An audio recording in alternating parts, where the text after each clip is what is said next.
way I didik anak-anak gue sadis bro. Gimana? Bukan anak orang kaya gitu. Ya lu naik angkot, lu naik motor, kehujanan, ojek, pokoknya lu harus belajar survive gitu. Jadi alhamdulillah dengan izin Allah gue sekarang lagi happy banget mempersiapkan kematian gue, bro. Sampai kuburan udah gue siapin.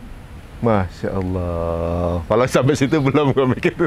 Tapi teman-teman nih, ini apa namanya luar biasa ya. Jadi kadang-kadang pola-pola kita tuh kebanyakan yang kita targetin sesuatu yang ada di dunia kebanyakan gitu ya. Kemarin juga pas dengar ceramah bahwa sebenarnya, apalagi saya orang event ya, coach ya, saya orang event, maksudnya ya acara segala macam. Bahwa ternyata event terbesar setiap manusia itu kematian ternyata.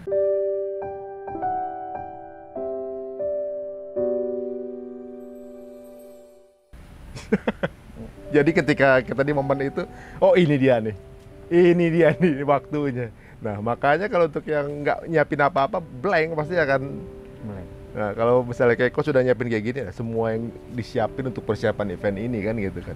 Itu aja belum tentu belum berhasil eventnya. Iya benar. Kan? Lu kepleset tadi kan, sombong gue punya masjid, lu sombong. Batal semua. Batal semua cuy. Iya. Jadi menariknya di sini, ini semua berarti untuk pembangunan ini semuanya nggak ada riba sama sekali. Nggak ada. Jadi nggak ada pinjaman bank. Nggak ada. Nah, bahkan santri semua gratis tuh, di sini. Ya, mungkin banyak sekarang orang punya pola tuh masih yang kayak mau besar harus punya pinjaman bank, kan begitu kan? Ada gedung-gedung asrama pesantren beberapa yang sekarang mau ditarik sama bank karena ngutang sama bank, bro. Pandemik nggak bisa bayar. Waduh, itu kan. Masya Allah. Iya. Gimana ya? Gimana ya? Ironi ya. Ironi. Aduh, Masya Allah. Ya teman-teman semua, berarti emang pola yang dianggap nggak mungkin sama dunia belakangan ini gitu, untuk membuat sesuatu yang big itu harus punya pinjaman gitu, harus punya kepercayaan bank untuk punya pinjaman itu, pembiayaan segala macam. Ternyata bisa kok ya. Kalau ternyata kekuatan ukhuwah juga kuat juga gitu kan. Apalagi ini project Allah kan. Gue makanya tadi lu tanya di awal, yakin nggak? Yakin. Ini project Allah, bukan project gua, bro. Nggak mungkin Allah nggak bantu gitu. Iya. Tapi uniknya ketika kita mau buat proyeknya yang bersangkutan itu, selalu ada kesulitan ya. Nggak tiba-tiba. Iya. Itu kita diminta untuk biar berpikir seru, kan. Biar seru, bro. Diminta untuk cari jalannya yang wah. Jadi inilah kenapa ketika dibilang di ayat 2 Al-Mulk ya, ahsanu amala. Jadi ya harus effort yang terbaik kalau mau dipresentasiin. Keren banget, Masya Allah. Duh, kan gue belajar dari lu. Hijrah Fest apa itu aja kan kita deg-degan. Iya, tahu lah, gue kan juga orang event. Deg-degan, kok bisa jadi? Nggak tahu gue juga. Tapi gue bisa bikin yang serupa yang lain yang sama klien nggak sebesar itu gitu, impactnya gitu. Kira ada klien yang biasa, yang bayar lagi biasa-biasa aja gitu. Waduh, Masya Allah. Jadi memang nggak ada polanya sih ya, gitu. Masya Allah.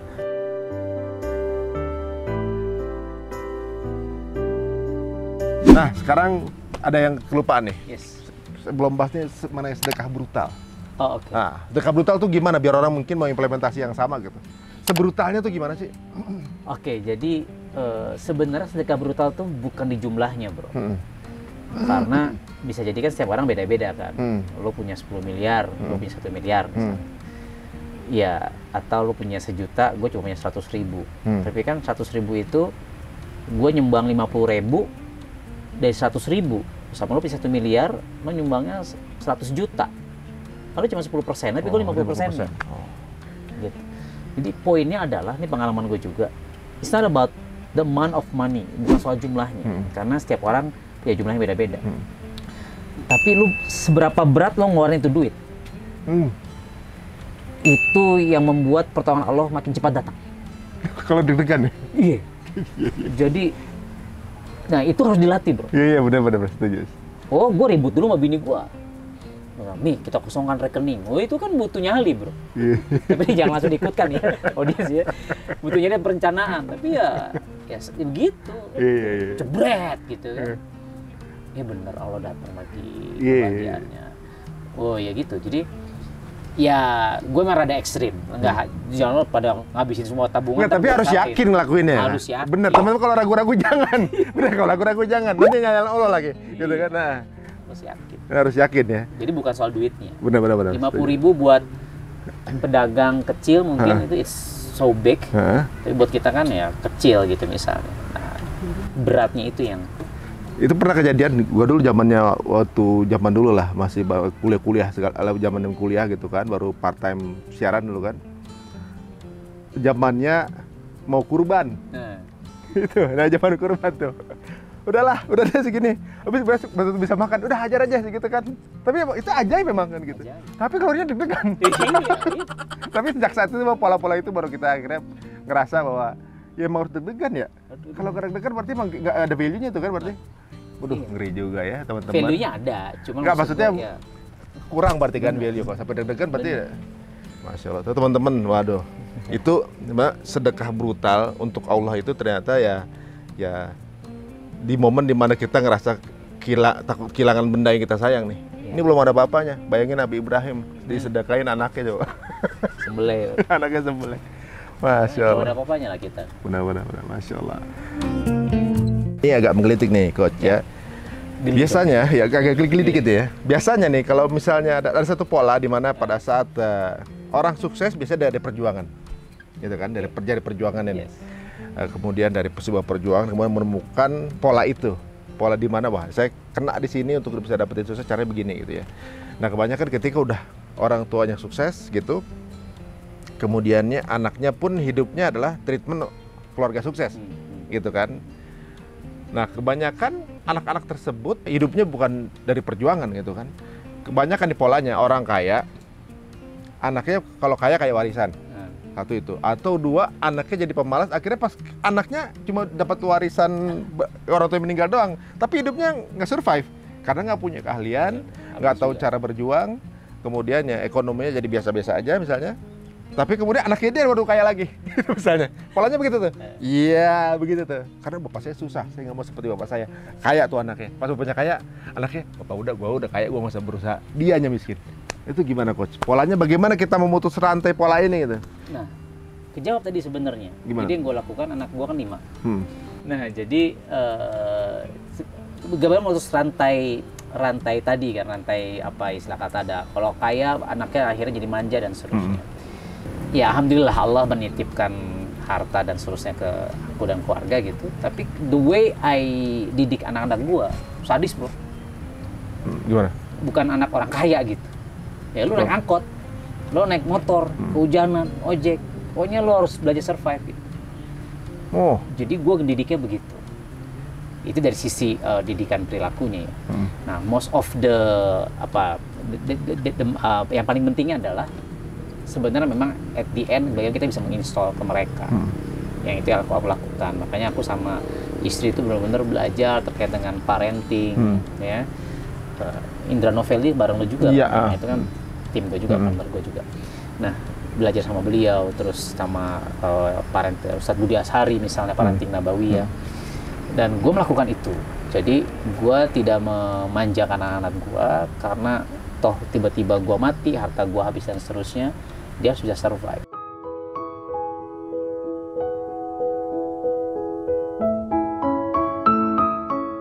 Karena gue merasa gini, dulu tuh temen-temen gue, kan ini bokap nyokap gue dokter. Mereka tahu gue di kampus dulu, gue kuliah di Unpad gitu ya. Gue kebetulan punya mobil lah. Nah teman-teman gue di kampus tuh kayak cuman 1-2 yang punya, dan mobil ini jadi kendaraan dakwah dan seterusnya gitu. Tapi mereka bingung, gue tuh yang jualan gorengan. Mereka tahu gue orang ada gitu ya. Tapi gue jualan gorengan keliling kelas, gue jualan jilbab, jualan baju, gue tahu siapa akhwat yang masih ngutang sama gue. Mereka gue gelar. Emang dari dulu suka dagang berarti? Memang begitu. Oh. Gelar lapak, jualan CD, jualan peci, bodoh amat. Orang bilang gue gila gitu. Cuman gue bilang, yang punya duit kan bokap gue, yang punya duit kan nyokap gue. Muslim kan begitu, lo jangan bergantung pada bokap nyokap, tapi lo diri kaki lo sendiri. Nah, gue waktu itu belajar itu dari buku gitu. Oh, gue harus begini nih. Ya kalau bokap nyokap gue masih ada, kalau mati gimana? Makanya gue jualan apapun. Nah, sekarang gue nginstal ke anak gue begitu.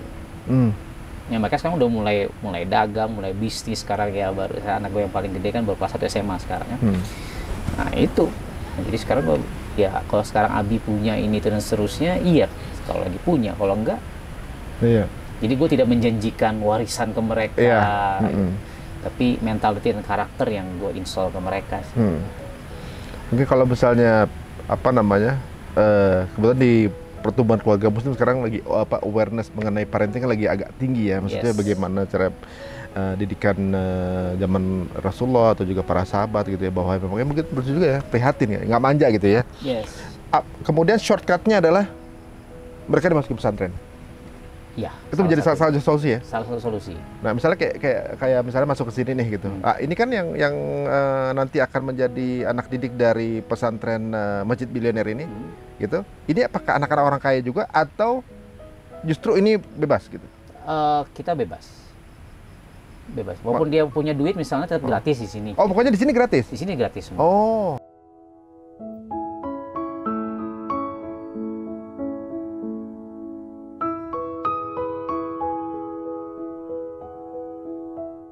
Ada yang yatim, ada yang duafa, tapi kan definisi yatim udah nggak masuk karena mereka sudah balik kan.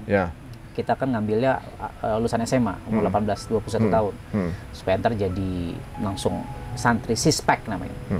Sispek perutnya dan santri siap pakai sispak. Oh, sispak. Nah, jadi ya di sini nggak harus orang yang ekonomi, tapi pokoknya gratis di sini. Pokoknya dia siap menghafal Quran, siap kita jadi pengusaha. Mereka ada pengabdiannya juga, ada magangnya. Insya Allah, memang salah satu yang di ini keluarga kita juga gitu. Mungkin orang tuanya kita ini secara waktu kita nggak terlalu apa namanya bisa konsisten dikarenakan mungkin ya pekerjaan gitu. Ya, yang mungkin bikin gua, sorry bro, jadi yang bikin gua ngeh itu, ini, gua pernah hutang 2 miliar, pernah hancur bisnis gua gitu kan. Terus dia ngomong gini, bro, lu sekarang udah berhasil bangkit, dia bilang ke gua. Oke. Tahu nggak bro, yang paling sulit itu bukan bangun bisnis, TB. Lo hutang 2 miliar, 10 miliar, banyak kok bisa bangkit. Tapi kalau lo gagal bangun keluarga, sulit bro. Ngulangnya lagi gitu. Nggak semua orang bisa bikin keluarga baru kan. Benar.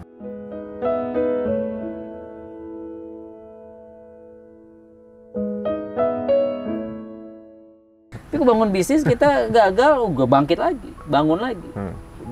Itu yang terjadi sama gue gitu. Tapi kalau lu udah gagal bangun anak gitu ya, gagal bangun keluarga, lu setengah mati.